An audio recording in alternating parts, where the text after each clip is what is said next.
A menos de 10 días para que se convoque o pleno de constitución da Mancomunidade do Salnés, o futuro do órgano comarcal continúa pendente de meaño.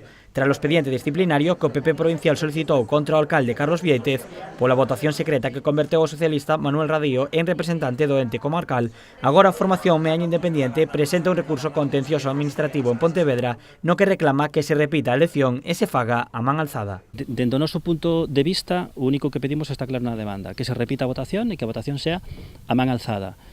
E non pedimos por capricho, insisto, pedímoslo porque temos suficientes, elaborados e contundentes informes de distintos abogados en dereito administrativo, sobre todo, que avalan esa nosa postura.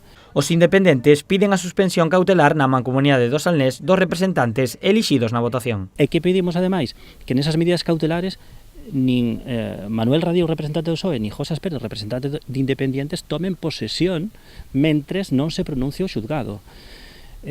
Entendemos que o alcalde debe tomar posesión porque é un miembro nato e o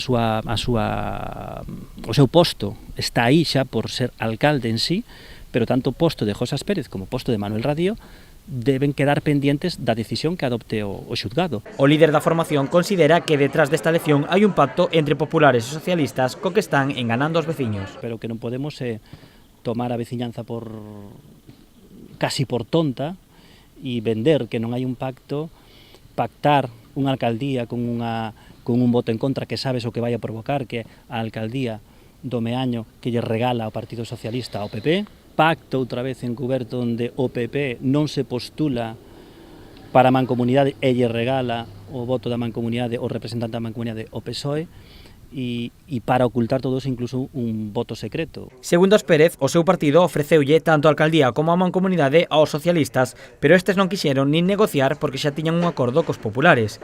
Pide a ambas formacións que sexan valentes e que recoñezan a existencia do pacto.